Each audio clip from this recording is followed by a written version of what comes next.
আজকে এমন একটা স্টোরি শেয়ার করব যেটা শুনে হয়তোবা আপনারা অনেক কিছুই শিখতে পারবেন। বিশেষ করে ভাইয়াদের অনেক কাজে লাগবে, কারণ এই স্টোরিটা একটা ভাইয়ার লাইফ থেকে নেওয়া। ভাইয়াটা আমাকে ঠিক যেরকম করে শেয়ার করেছে আমি আপনাদের সাথে ওরকম করেই প্রেজেন্ট করছি। আমি যেদিন আমার স্ত্রীর গায়ে প্রথম হাত তুলেছিলাম সেদিন আমার স্ত্রী আমার দিকে শুধু ফ্যাল ফ্যাল করে তাকিয়েছিল। সেই দিন আমার থাপ্পড়ের বেগটা এতটাই জোরে ছিল যে আমার স্ত্রীর ঠোঁটের কোণে রক্ত জমে গিয়েছিল। নিঃশব্দে চোখ থেকে পানি ঝরছিল তার, সে কোনো প্রতিবাদ করতে আসেনি। আমিও কিন্তু সেই দিন তার চোখের পানি দেখে একদমই গলে যায়নি, বরং আরো কঠোর হয়েছিলাম। তারপর থেকেই দেখতাম সে আমার সমস্ত কাজকর্মগুলো বেশ গুছিয়ে করত।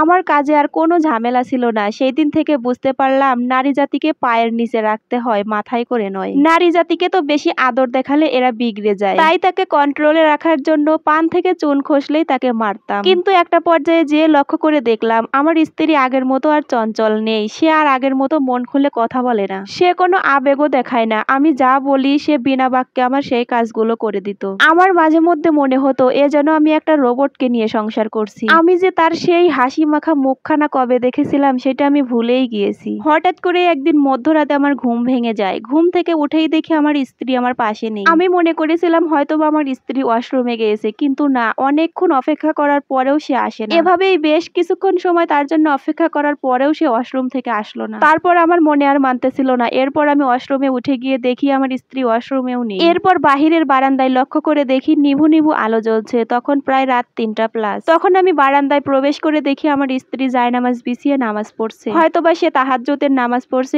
অনেকক্ষণ তার জন্য পিছনে অপেক্ষা করলাম। অনেকক্ষণ আড়াল থেকে খেয়াল করলাম আমার স্ত্রী সিজদায় পড়ে মোনাজাতে বসে ফুপিয়ে ফুপিয়ে কান্না করছে। আজ অব্দি তার কান্না কখনোই আমার অন্তর অব্দি পৌঁছয়নি। আগে যদি আমার স্ত্রীর কিছু হতো সে তো অল্পতেই ফ্যাস ফ্যাস করে কেঁদে উঠতো, যেটা আমার বিরক্তির কারণ ছিল। কিন্তু কেন জানি না তার নামাজে বসে কান্না করা দেখে আমার অন্তরে কেমন জানি একটা ভয় ঢুকে গেল। আমার স্ত্রীর আজকের কান্না দেখে আমি কেমন জানি হিম হয়ে যাচ্ছি। আমার কাছে কেন জানি না মনে হচ্ছে আমার বুকের পাঁজরে কে যেন সজোরে আঘাত করছে। আমি আর সেইখানে দাঁড়িয়ে থাকতে পারলাম না। এরপর আমি চলে আসলাম ঘরে। সেদিন আমার মাথার ভিতরে শুধুমাত্র একটা জিনিসই ঘুরপাক খাচ্ছিল, সে এত ফুপিয়ে ফুপিয়ে কান্না করে আল্লাহর কাছে কি এমন চাচ্ছে। পরদিন সন্ধ্যাবেলায় দেখি আমার স্ত্রী বারান্দায় আকাশের দিকে তাকিয়ে চুপচাপ দাঁড়িয়ে আছে। আমিও গিয়ে তার পাশে চুপচাপ বসলাম। আমাকে বসা দেখেই আমার স্ত্রী বারান্দায় থেকে উঠে যাচ্ছিল। তখন আমি তাকে বলছিলাম কোথায় যাচ্ছ। সে আমাকে বলে তুমি তো এই সময় প্রতিদিনই চা খাও, তোমার জন্য চা বানিয়ে নিয়ে আসি। আরে চা লাগবে না এখন, তুমি আমার পাশে একটু বসো। আমার কথায় সে কিছুক্ষণ বোকার মতো চেয়ে রইল। তারপর বাধ্য মেয়ের মতো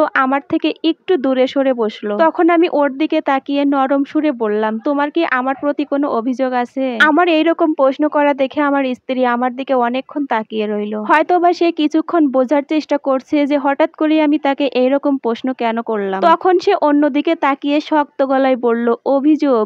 অভিযোগ আর মানুষের কাছে করি না। আমার জীবনে যত অভিযোগ আছে সবগুলো অভিযোগ আমি আল্লাহর কাছে পেশ করি, কারণ আমার জীবনে যদি সুখ শান্তি বলে কোনো কিছু ঠিক করে দেওয়ার থাকে একমাত্র আল্লাহই দিতে পারবেন। তাই কারোর উপর রাগ অভিমান ক্ষোভ আমার কোনো কিছুই নেই। শুধুমাত্র আল্লাহর কাছে বলে রাখি সবকিছু ঠিক করে দেওয়ার হলে আল্লাহই ঠিক করে দিবেন, কারণ সব ক্ষমতার মালিক তিনি। আচ্ছা তাহলে কাল রাতে আল্লাহর কাছে ফুপিয়ে ফুপিয়ে কান্না করে কি এমন চাইলে? তখন আমার স্ত্রী আমাকে নরম সুরে বলল জানো একটা সময় ছিল যখন কিনা আমি মোনাজাতে বসে নামাজে বসে সব সময় তোমার সাথে সুন্দর একটা সংসার সাজানোর স্বপ্ন দেখতাম। আল্লাহর কাছে সব সময় সেই দোয়াই করতাম। তখন আমার প্রতিটা মোনাজাতে আল্লাহর কাছে তোমাকেই চাইতাম। আমি এখনো ঠিক সেই রকম করেই মোনাজাত করি, সেই রকম করেই আল্লাহর কাছে কান্নাকাটি করি। কেন জানো? শুধুমাত্র তোমার থেকে মুক্তি পাওয়ার জন্য। আমার স্ত্রীর মুখে সেই দিনের কথাটা আমার কলিজাটা যেন একদম ছিঁড়ে যাচ্ছিল। এতটাই সূক্ষ্মভাবে ব্যথা অনুভব করছিলাম, এর থেকে যন্ত্রণাদায়ক হয়তো আর কোনো কিছুই হতে পারে না। ঠিক সেই সময় আমার স্ত্রীর চোখের কোণে পানি ছিল, তার চোখের পানি আমি সহ্য করতে পারছিলাম না। আমি সেই দিন অনুভব করতে পারলাম মেয়েরা হলো মোমের পুতুল, এদের সাথে সব সময় নরম স্বভাবে থাকতে হয়, এদের সাথে কঠোর হলে চলে না। স্ত্রীদের যেরকম ভালোবাসবেন তার দ্বিগুণ আপনি ফিরে পাবেন।